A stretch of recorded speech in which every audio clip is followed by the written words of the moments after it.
بسم اللہ الرحمن الرحیم۔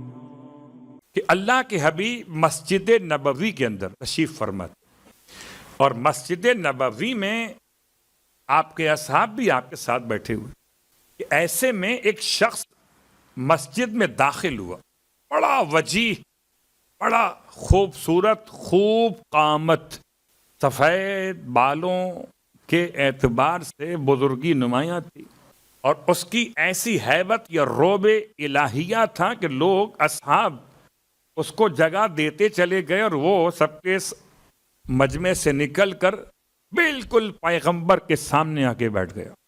اچھا، چونکہ مدینے میں اتنی آبادی نہیں تھی تو سب ایک دوسرے کو جانتے ہی تھے، کون کہاں کا رہنے والا ہے، کون کیا کرنے والا ہے، کون دودھ بیچنے والا ہے، کون کھجور بیچنے والا ہے، سب جانتے تھے۔ تو یہ آنے والا کچھ اجنبی تھا اور کوئی اسے پہچان نہ سکا۔ ایسے میں اللہ کے رسول نے سوال کیا آنے والے سلام دعا کے بعد، کیسے آنا ہوا؟ تو کہنے لگے، اس سے پہلے بھی میں آپ کے پاس آتا رہتا ہوں، آج بھی آنا پڑا، کچھ سوالات لے کر آیا ہو۔ آپ نے ارشاد فرمایا، جو پوچھنا چاہتے ہو میرے حسن سے پوچھ لو۔ اور حسن رسول خدا کی گود میں بیٹھے ہوئے تھے۔ اب یہ زمانہ وہ ہے جب مولا حسین یا تو دنیا میں ابھی آپ آئے ہی نہیں ہیں، یا اگر آ چکے ہیں تو اس موقع پر آپ وہاں موجود نہیں ہیں، ان سے پوچھ لو۔ اب سفید بالوں والا، سفید داڑھی والا، اور گود میں بیٹھے ہوئے 10 مہینے کے بچے سے سوال کرے، عجیب سی بات ہے۔ شاید اگر یہ جملہ میں یوں کہوں کہ ہم اور آپ کسی بڑے عالم کے پاس جائیں، بڑا مسئلہ لے کر، ہماری سفید داڑھی ہو چکی ہو، سفید بال ہو چکے ہو، اور وہ بزرگ عالم کہے اس سے پوچھ لو بچے سے، ہم کہیں گے نا شارجہ سے آئے ہیں، اتنا کرایہ خرچ کیا قبلہ، اس سے پوچھنا ہوتا تو آتے کیوں؟ اپنی چھٹیاں برباد کی ہیں، ورنہ کہیں گھومنے چلے جاتے۔ آپ کے پاس کیوں آئے؟ پیسے خرچ کیے، اور آپ کہے اس سے پوچھ لو بچے سے۔ لیکن یہ سوال کرنے والا مڑ گیا بچے کی طرف اور سوال پوچھا۔ اب چونکہ کسی روایت میں سوال اور جواب دونوں نہیں آئے، لیکن یہ آیا ہے کہ واقعہ پیش آیا، وہ سوال پوچھ چکا، جواب لے چکا، اور اب اٹھ کر اس نے اللہ کے رسول سے لی اجازت واپس جانے کے لیے۔ آپ نے ارشاد فرمایا، مطمئن ہو گئے؟ اس نے کہا، یا رسول اللہ، جیسے آپ جواب دے کر مطمئن کرتے ہیں ایسا بچے نے مطمئن کر دیا ہے، جیسا آپ جواب دیتے ہیں۔ کہاں؟ ختم یہ مرتبت، 40 برس کے سن میں اعلان رسالت، اور 13 برس کے بعد پھر اعلان ہجرت، اور ہجرت کے بعد کا واقعہ، اور کہاں 10 مہینے کا شہزادہ۔ اللہ کے رسول کو سلام کر کے یہ چلے گئے۔ جب چلے گئے تو آپ نے اپنے اصحاب سے سوال کیا، جانتے ہو یہ صاحب کون تھے؟ اب بڑی چیمہ گوئیاں تھیں، کون ہے یہ؟ نہیں معلوم۔ کہاں سے آئے؟ قبیلہ کون سا ہے؟ محلہ کون سا ہے؟ ابا کون تھے ان کے؟ بھئی آپ اور ہم تو یہ خوب جانتے ہیں نا، چھوٹے چھوٹے علاقوں میں ہم جو رہتے ہیں، اپنے اپنے وطن کی بات کریں، علاقوں کی بات کریں، تو چھوٹی بستیوں میں ہم تو ابا کو بھی جانتے ہیں اس کے، یہ کون صاحب ہیں؟ تب آپ نے فرمایا، یہ نبی اللہ خضر علیہ السلام، جو ہم سے سوالات پوچھنے آتے رہتے ہیں۔ اللہ اکبر۔ تو صحابی اسے کہتے ہیں جو خضر کو نہ پہچانے، اور آل اسے کہتے ہیں جو خضر کو پڑھا دے۔ صحابیت کی پہچان اور ہے، آل کی شان اور۔ یہ خضر تھے کون؟ ان کا اصل نام کیا ہے؟ تالیہ۔ ایک لفظ تالی ہے، اس کے آخر میں لگائیں الف، نام کیا ہے؟ تالیہ بن مالکان۔ مالکان بیٹے تھے، الف رے فے شین خے دال۔ اب اس کو پڑھیں ارفا شا خد۔ وہ بیٹے سام کے، جناب نوح کے بیٹے۔ خیر بہت ساری باتیں اس حوالے سے۔ تو آپ کو خضر کیوں کہا جاتا ہے؟ اس لیے کہ آپ جہاں بیٹھ جاتے ہیں وہاں سبزہ ہو جاتا ہے۔ یہ ان 4 انبیاء میں سے ہیں جو زندہ ہیں، اور ان 2 میں سے ایک جو زمین پر ہیں۔ آب حیات پیا ہے، اب تک زندہ ہیں۔ کب پیا آب حیات؟ ذوالقرنین کے ساتھ۔ کیا ہوا؟ موسیٰ جیسا صاحب کتاب نبی سورہ کہف. اور جب ذہن میں خیال کہ علم خدا نے مجھے عطا کیا بہت ہے، تو خدا نے بھیج دیا جاؤ ہمارے اس بندے سے علم حاصل کرو. تو جو انبیاء کو پڑھائے وہ خضر، اور جو آل محمد سے پڑھ کر جائے وہ خضر. یہ وہی خضر تو ہیں. اب جائیں مسجد کوفہ میں ایک مقام خضر ہے، مسجد سلام میں مقام خضر ہے، جہاں جہاں آل محمد کے مقامات ہیں وہاں خضر کا مقام ہے. اور آج بھی خضر حیات ہیں.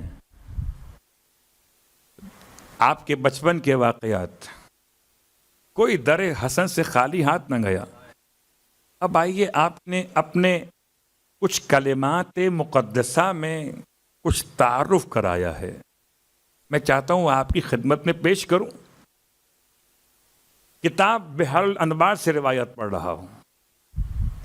فرماتے ہیں ایھا الناس اعقلوا عن ربکم، لوگو اپنے رب کے بارے میں کچھ تو معرفت حاصل کرو. اعقلوا، الف عین قاف لام واو، عقل سے نکلا وہ لفظ ہے. اعقلوا، عقل سے. اے بندگان خدا، خدا کو عقل سے پہچانو. کیوں کہ ان اللہ عز وجل اصطفى آدم و نوحا و آل ابراہیم و آل عمران علی العالمین ذریۃ بعضها من بعض واللہ سمیع علیم. امام نے اس آیت کو اپنے جملے میں اس طرح سے استعمال کیا کہ اپنے رب کو پہچانیے کہ آپ کا رب نے یہ اعلان کیا ہے کہ اس نے منتخب کر لیا آدم کو، نوح کو، آل ابراہیم کو اور آل عمران کو عالمین پر. ان میں سے بعض کی ذریت ہیں اور اللہ بہت سننے والا اور جاننے والا ہے. پھر امام نے ارشاد فرمایا نحن من ذریت آدم والاسرۃ من نوح والصفوۃ من ابراہیم والسلالۃ من اسماعیل وآل محمد. ہماری پہچان یہ ہے جب آدم سے چلے تو ذریت کہلائے، جب نوح میں پہنچے تو اسرت کہلائے، اسرہ مانے خاندان، جب ابراہیم میں پہنچے صفوت کہلائے، جب اسماعیل میں آئے تو نسل کہلائے، جب محمد میں آئے تو آل کہلائے. نحن فیکم، ہم تمہارے درمیان ایسے ہیں کالسماء اور رافعہ، جیسے بلند آسمان ہو، والارض المدحوۃ، جیسے بچھائی جانے والی زمین ہو. آسمان بھی ہم ہیں، زمین بھی ہم ہیں. قبلہ زمین کو ہلکا مت لیجئے. ایک جملہ استعمال کرتے ہیں ایسا، مجھے اس نے جملہ کہا کہ پیروں تلے زمین نکل گئی. زمین رہتی ہے تو انسان باقی رہتا ہے، ورنہ منہ کے بل گرتا ہے. امام فرماتے ہم آسمان رافع بھی ہیں، ہم زمین مدحوۃ بھی ہیں. پھر فرماتے ہیں والشمس الزاحیہ، ہم چمکنے والے سورج بھی ہیں. والشجرۃ الزیتونہ، ہم شجرہ زیتونہ بھی ہیں. کون سا شجرہ زیتونہ؟ جس کے زیت کو نبی کہتے ہیں، جس کی شاخ کو علی کہتے ہیں، قسم بخدا اس کے پھل کو آل کہتے ہیں. ہم اس کا پھل ہے. جو بھی اس زیتون کے پتوں سے لپٹ گیا وہ نجات پا گیا، اور جس نے زیتون کے پتوں کو چھوڑ دیا وہ آتش جہنم میں برباد ہو گیا. اللہ اکبر. یہ اس حسن کے جملے ہیں. اس کو لوگ کہتے ہیں جی بولنا نہیں آتا تھا. میرے مولا کے معجزات، کرامات اور تمام تر مشاہدات سب آپ نے سنے ہوئے. بس ایک جملہ آپ کی خدمت میں. حسن کون ہے؟ حسن وہ ہیں کہ جو اختیار رکھتے ہیں اور اپنے اختیار کی بنیاد پر امام علیہ الصلاۃ والسلام چاہیں تو مرد کو عورت کر دیں اور چاہیں تو عورت کو مرد کر دیں اور چاہیں تو بے اولاد کو اولاد کی نعمت عطا کر دیں کہ آپ خدا کے دروازے ہیں. اور اسی خدا کے دروازے کی پہچان میلاد ایسے منائیے ماہ مبارک رمضان میں کہ پتہ چلے. اگر آپ کے اپنے گھر کوئی پہلی خوشی بیٹے کی ہوتی کیسا مناتے؟ ارے آپ تو پورا گھر سجا دیتے, روڈ پہ کھڑے ہو کے مٹھائی بانٹتے زبردستی, میرے گھر بیٹا. اللہ اکبر. اور اگر سیدہ کے گھر بیٹا ہوا ہے تو ایسی مرجھائی وہ خوشی کیوں ہے؟ روزے کی تھکان ہو گئی, روزے کی تھکان سب اتر جائے گی اگر مومن کی شان سمجھ میں آ جائے گی.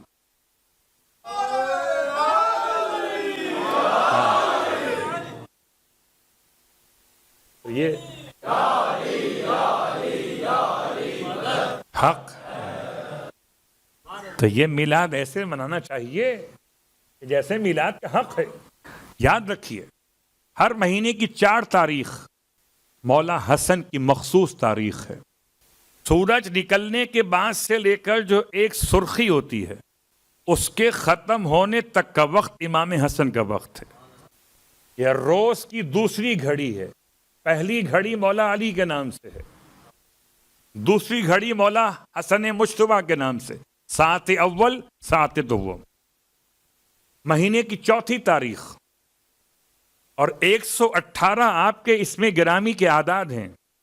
دسترخوان امام کے نام سے لوگ سجاتے ہیں اور امام حسن کا دسترخوان مدینہ منورہ میں تو علماء نے جو خاص طریقہ بتایا رزق میں برکت کے لیے آپ سجائیں دسترخوان. کیوں؟ اس لیے کہ غدیر کی سب سے پہلی دعوت عام امام حسن نے کی تھی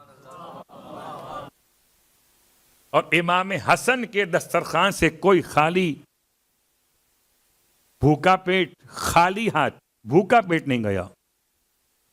خالی ہاتھ مانگنے والا آیا تو 50,000 دے دیے. اس زمانے کے 50,000 اٹھانے کے لیے مزدور چاہیے تھا. آج کے تو 50 جیب میں آ جائیں گے. اس زمانے کے 50,000 اٹھانے مزدور چاہیے تھا. امام نے فرمایا مزدور لے کر آ, مزدور لے کر آیا. اب مولا اب کافی ہو گیا نا, اب مزدور کو پیسے کون دے گا؟ یہ 50 تو مولانا اس کو دے دیے. امام نے اپنے دوش پر سے چادر کو اتارا کہ یہ تیرا کرایہ ہے. ایسا ہے دینے والا, گھر تک پہنچانے کی ہوم ڈیلیوری.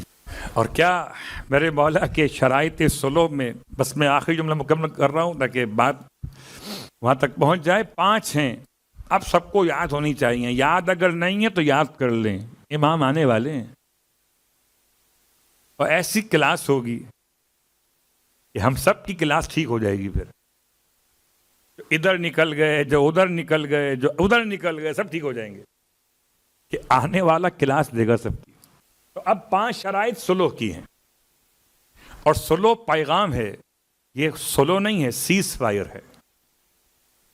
اور تاریخ اسلام کا تیسرا سیز فائر ہے. یہ پہلا سیز فائر ہے حدیبیہ, دوسرا صفین کے میدان میں حکمین, تیسرا حاکم شام سے جنگ بندی کی شرائط.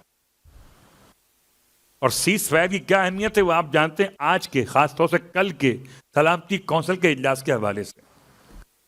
یہ کیا اہمیت ہے سیز فائر کی. اور سیز فائر جب ہوتا ہے 2 قوتیں آمنے سامنے. تاریخ شاہد ہے کہ صلح کی پیشکش امام کی نہیں تھی, حاکم شام کی تھی. اور صلح کی پیشکش وہ کرتا ہے جسے آگے مستقبل خوفناک دکھائی دے رہا ہو.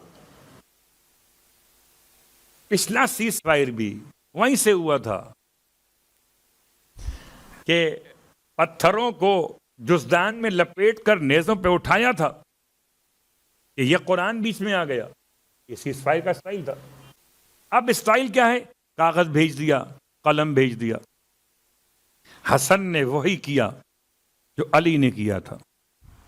حسن نے وہی کہ جو پیغمبر نے کیا تھا، اور اپنی دست مبارک سے شرائط کو تحریر کیا. شرط نمبر 1، حاکم شام کتاب خدا اور سنت رسول خدا کے مطابق حکومت کرے گا. اس کا مطلب حسن دے رہے تھے، وہ لے رہا تھا. دینے والا کل بھی کریم ہے اور لینے والے کل بھی فقیر تھے اور آج بھی فقیر ہیں. نمبر 1. نمبر 2، مولائے کائنات کے نام کا جب بھی لیا جائے گا خطبوں میں، مسجدوں میں، درباروں میں، تو نہ سب ہوگا نہ شتم ہوگا، احترام سے نام لیا جائے گا. تیسرا، شرائط صلح میں امام کا جملہ کیا تھا؟ مولائے کائنات علی ابن ابی طالب علیہ الصلوۃ والسلام کے تمام تر چاہنے والے، ان سے کوئی انتقام نہیں لیا جائے گا. مولا کے چاہنے والے مومنین سب کے سب امن میں رہیں گے. چوتھی بات کہ کوفے کا بیت المال حسن مجتبیٰ کے اختیار میں رہے گا، اس کا حاکم شام سے کوئی تعلق نہیں ہوگا. پانچویں اور آخری بات کہ حاکم شام کو اپنے بعد کسی کو اپنا جانشین بنانے کا کوئی اختیار نہیں ہے. امام نے پچھلے سارے مسائل کو اس ایک شرط میں ایسا سیدھا کیا، اڑا کے رکھ دیا.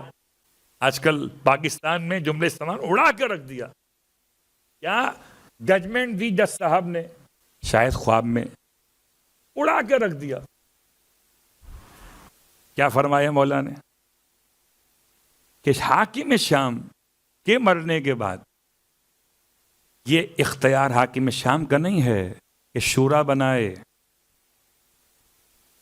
یا کسی کو اپنی جگہ بٹھائے.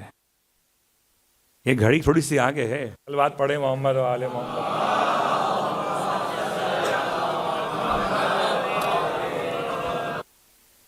میں اپنی گھڑی دیکھ کے بیٹھا ہوں بھیا، اور اپنی گھڑی دیکھ کے اتروں گا. تو بات یہ تھی، آخری شرط ہے، اس کے بعد سب شرطیں آپ کی مان لیں گے.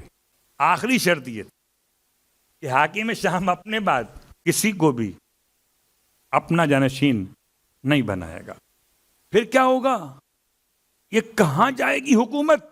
کہ واپس حسن کی طرف آئے گی. کمال کیا. اگر حسن نہ رہے تو حسین کی طرف آئے گی. اللہ اکبر. دینے والا مالک بن کے دے رہا ہے، لینے والا بطور امانت لے رہا ہے. اس لیے امانت مالک کی طرف واپس پلٹائی جاتی ہے، اور مالک کی مرضی ہے خود نہ رہے تو جس کو چاہے اپنا وصی بنا دے.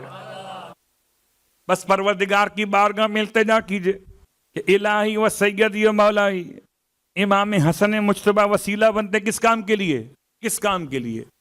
4 شخصیات وسیلہ ہیں: رسول خدا، جناب سیدہ، مولا حسن، مولا حسین. 4 ایک دم کس کے لیے وسیلہ ہے؟ خدا کی اطاعت کے حصول کے لیے، خدا کی رضا کے حصول کے لیے. پروردگار واسطہ محمد و آل محمد کا تمام تر مولا حسن کے چاہنے والے جو اپنی حاجات لے کر عید منانے پہنچے ہیں، پروردگار ان کی عید کو خوشیوں سے بھر